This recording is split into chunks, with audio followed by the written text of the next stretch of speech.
Olá, tudo bem com você? Especialmente você, torcedor e torcedor do Fortaleza. Tudo bem? Bom, já passaram alguns dias, né? Foi sábado, então já passaram aí. Nas redes sociais de muitos torcedores, se você fosse até elas, se depararia imediatamente após a perda do título com mensagens do tipo: logo, logo vou trazer reforço, vou falar em reforço, aquela coisa toda, né?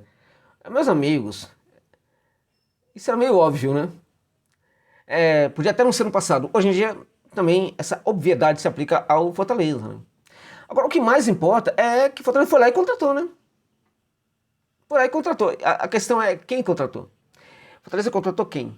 É um bom jogador? Não é um bom jogador? Bom, contratou Emanuel Martínez. Vai dar certo? Não dá para fazer uma análise futurológica aqui falando que vai dar certo. Eu nunca faço isso.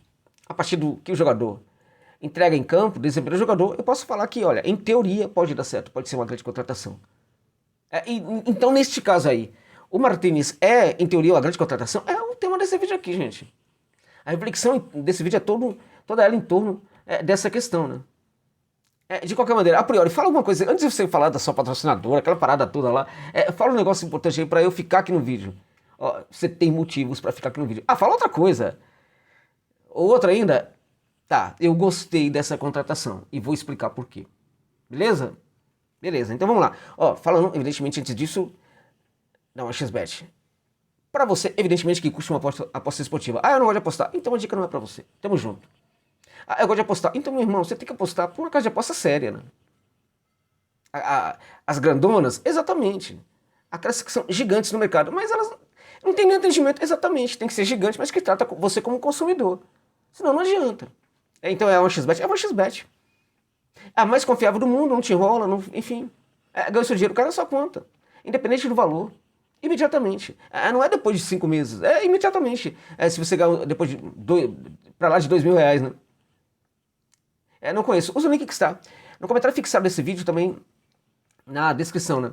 E aí coloque o código promocional XJOSA que vai te permitir dobrar o valor do seu primeiro depósito. E também, até o limite de R$ 1.200, tá? E também vai notificar para isso porque vale a pena investir aqui neste canal, beleza? Ok. Falamos então sobre o Emanuel Martínez. Ele está com 29 anos de idade. Fortaleza fez uma tentativa inicialmente por empréstimo. Não conseguiu obter sucesso. O jogador estava doido para sair do Coelho, né? Fortaleza não conseguiu porque fez um pedido de empréstimo. Anteriormente, o São Paulo já tinha também manifestado interesse por jogador, não contratou. O Cruzeiro a mesma coisa, não contratou. Né? Mais recentemente o Vasco também manifestou interesse pelo jogador e não contratou. No caso do São Paulo é que achou caro. Né? As outras equipes queriam o jogador por empréstimo, inclusive o Fortaleza na sua primeira proposta. O América não quis saber de conversa, porque aparentemente o América queria ganhar um bom dinheirinho com o jogador que foi um destaque aqui no Campeonato Brasileiro da temporada passada, e também o jogador não queria mais ficar na equipe do América, né? Ele queria sair do Coelho.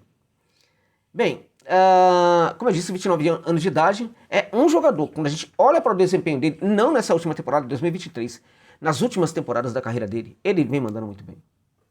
Vem mandando muito bem, tá? É um jogador um tanto quanto discreto durante muito tempo da sua carreira, um jogador que foi se construindo pouco a pouco, né? E que hoje, na minha opinião, está no melhor momento da carreira dele. Ele começa no San Martín de San Juan, passa rapidamente ali pelo River Plate, ainda na base do River, o River 2, né? Depois vai jogar, acaba recebendo uma proposta do Chacarita, vai jogar no Chacarita, mas tudo isso por empréstimo, né? A primeira venda dele foi para o América, né? Por quê? Porque ele foi indo de um time para outro sempre por empréstimo, tal, enfim, chegando com custo zero, né? Aquela coisa, né? E era tudo que o Martins não queria mais, né? Também, né? Ele queria ser negociado definitivamente, porque isso importa muito. No Barcelona, ele chega por uma venda, naquela ocasião, bastante interessante para o time lá de Guayaquil, né? Porque acho que, se não me engano, 500 mil dólares apenas, né? Foi um baita custo-benefício. Porque, curiosamente, o Martins tinha jogado até então somente em equipes pequenas, né? E tinha sido um dos grandes jogadores dessas equipes pequenas. Mas o jogo dele não era tão refinado. O jogo dele se refina no Cuenca, né? No Deportivo Cuenca ele consegue realmente refinar bastante o seu jogo. E no Barcelona, ele chega, né, como esse jogador de um jogo muito mais refinado ali naquele campo de defesa, fazendo essa ultrapassagem, naquela situação ali, naquele setor ali inferior do que a gente chama de segundo terço do campo. Se você colocar uma régua, né, você tem o primeiro terço do campo, né, que vai até depois da área vai até a metade ali, né, até a metade ali assim, do final da área até o balão do meio de campo, entende? Então, o segundo terço do campo é uma régua ali que pega um pouquinho ali da parte inferior do balão do meio de campo e a parte superior do balão do meio de campo. Seria o segundo terço do campo. Então, ele chega no América sendo este jogador, no Barcelona sendo este jogador que conseguia mandar muito bem nesse setor. Ele estava, pouco a pouco, sendo o cérebro da equipe nesse setor. Ganhando muita intimidade ali, né, naquele setor ali no segundo terço do campo. Então a bola quando chegava nele, ele sabia muito bem o que fazer com ela, né? Começava a ser um grande organizador de jogo.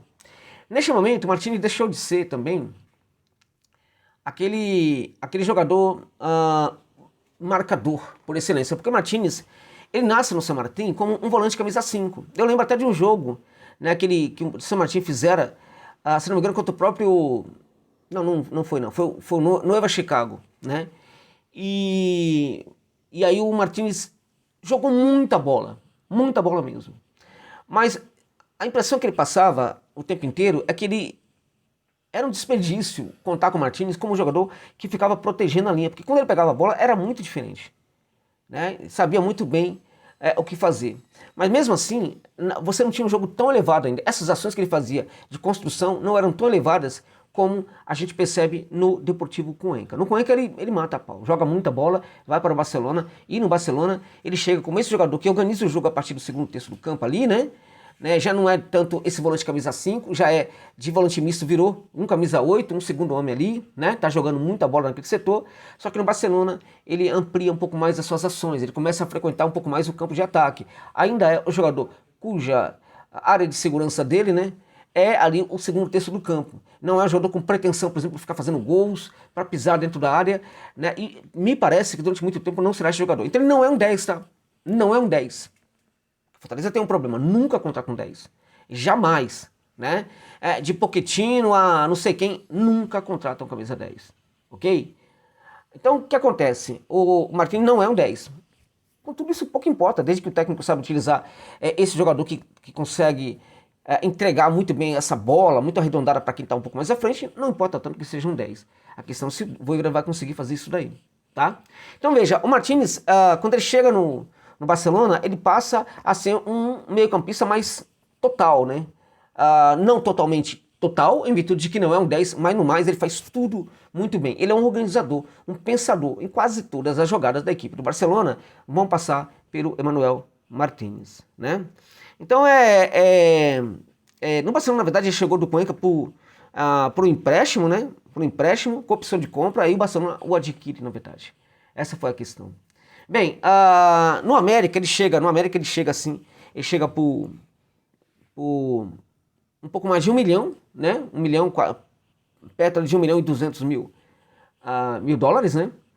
E no América ele vai fazer o mesmo jogo que ele fazia no Barcelona, aquele jogo extremamente cerebral, de organizar a equipe, muito organizador. Ele é, portanto, uma espécie de Caio Alexandre, que organiza a equipe organiza a equipe do América, mas um pouco mais à frente do que o Caio Alexandre organizava o Fortaleza, né?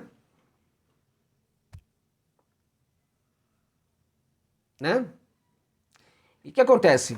Acontece, né, que no Campeonato Brasileiro da temporada passada, ele consegue fazer muita diferença para o Coelho. Fazer muita diferença, fez toda a diferença? Não fez toda a diferença. Mas ele fez muita diferença para o Coelho. Por que ele não fez toda a diferença? Justamente pelo fato de que, e isso é muito importante para a gente entender, tá? Você que torce para o Fortaleza. Ele não fez toda a diferença para o América, porque o América caiu para a Série B. Ok? Então você está dizendo para mim que esse jogador que era muito bom no América, e era muito bom, ele pode ser muito bom no Fortaleza? Exatamente. E isso, contudo, vai ser suficiente para que o Fortaleza não seja rebaixado e tal? Não dá para saber. Fortaleza pode ter nesse jogador um grande reforço. Isso, contudo, pode não impedir Fortaleza de cair. Eu já deixei a entender em outros momentos que a questão do Fortaleza é tática. Antes de quaisquer outras coisas, o Fortaleza tem problemas táticos seríssimos. Tem um problema de ideia hoje que permeia as ações futebolísticas da equipe dentro de campo. É a ideia do jogo defensivo, do jogo especulativo, do jogo medroso. E esse esquema tático que não está funcionando nem para praticar esse tipo de jogo. E qual é o problema desse tipo de esquema tático? É que, à medida que ele não vai funcionando, quando ele funciona, beleza, a equipe segue com ele. Fortaleza conseguiu sair da zona do rebaixamento do Campeonato Brasileiro para chegar à Libertadores de América fazendo esse tipo de jogo. Então, quando ele funciona, o técnico não abre mão de continuar com esse esquema de jogo. Quando esse esquema não funciona, o técnico tem dificuldade para partir para ações mais ofensivas, mudar o esquema, tornando-o muito mais protagonista, muito mais, enfim, corajoso e tudo mais. Por quê? Porque à medida que esse tipo de esquema defensivo não funciona, o que vai habitando um pouco a pouco a cabeça do técnico é a ideia de que tem que aprimorar este jogo. E a equipe vai ficando cada vez mais defensiva e vai ficando refém de um esquema defensivo que muitas vezes vira um esquema ultra defensivo. Qual é o ponto-chave de decadência desse esquema? É quando essa equipe vai jogar contra times muito pequenos e fica com medo de jogar. E ela, mesmo contra times muito modestos, ela, na medida do possível, vai jogar também praticando esse esquema. Claramente que em alguns momentos, em virtude de várias circunstâncias do jogo, vai ter um percentual maior até de posse de bola. Mas a ideia do jogo é um jogo ultra defensivo. E isso é o que acontece hoje com o Fortaleza. Então, o Fortaleza, para mudar, precisa ter mudança aí, nessa forma de jogar. Isso tem tudo a ver com o Juan Pablo Vojvoda. O Martínez, ele pode oxigenar aí propriamente aí esse meio de campo do Fortaleza, ele pode entregar muita qualidade para esse meio de campo do Fortaleza. Se ele jogar no Fortaleza o que ele jogou no América, vai ser um grande reforço para o Laio. Seu palpite, Josa? Meu palpite é que, pelo que ele jogou, né, nessas últimas temporadas todas, ele também tende a ser um grande reforço e tende a jogar, portanto, muito bem no Fortaleza. Nesse sentido, esse 1,8 milhão que o Fortaleza está pagando no jogador, né, que alcança ali quase 10 milhões de reais, né, é um valor que, na minha opinião, pode se configurar num excelente custo-benefício. A gente não está falando de Luquinhas, essas invenções chamadas Luquinhas da vida, né, a partir de uma certa idade, acha que o homem tem que parar de ter nome de neném, né?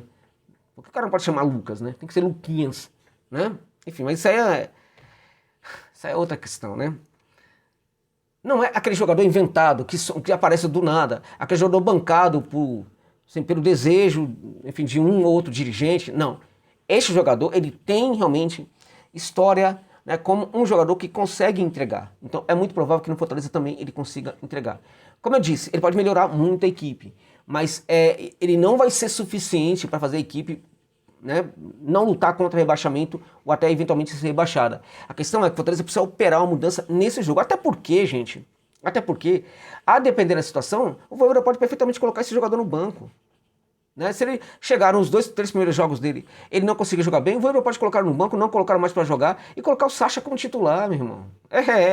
O Lucas Sacha, o possante Lucas Sacha, que para mim é um belo jogador para o Maranhão, por exemplo. Né? Para o Maranhão, um bom jogador, o Lucas Sacha. Então, o Maranhão, porque o Maranhão é um time lá da divisões intermediárias do futebol brasileiro, né? Acho que o Sacha é um jogador muito interessante para uma equipe de Série D. Mas se o Martínez não conseguir entregar rapidamente, o Vojvoda pode perfeitamente ali, né? Porque qual a questão? O Martínez é um jogador que organiza muito o jogo. Mas o Martínez não é um grande marcador. Ok? Não é um marcador. O Caio Alexandre também tampouco era um grande marcador. Mas a faixa do campo em que o Caio Alexandre jogava, colocava muito perto ali, por exemplo, dos marcadores. Os marcadores estavam muito perto do Caio Alexandre. Não é o caso do Martínez. O Martínez é um cara que roda muito o campo, tem uma intimidade com o meio de campo que é impressionante. E não é aquele jogador que fica só ali preso ao segundo terço como foi no passado. Então, este é um problema. Em virtude disso, o Vojvoda pode olhar para o Sacha e falar, esse cara é o marcador, é o monstro da marcação. Para mim não é também, mas tudo bem, monstro da marcação. Esse aqui é o cara que cria, vou colocar o monstro da marcação. E aí o Martínez vai para o banco. Então, a gente não sabe, gente. Porque tem um problema com a mentalidade do professor nesse momento. E ele precisa ajustar isso daí para que o Fortaleza volte a jogar bola. Enquanto isso não acontecer, os reforços podem até chegar, mas talvez eles não sejam suficientes para mudar a situação do Fortaleza neste momento. Mas em teoria, como eu disse, para mim, um excelente reforço, um grande acerto do Fortaleza, excelente reforço, o Emanuel Martínez. Tá bom, gente? É isso.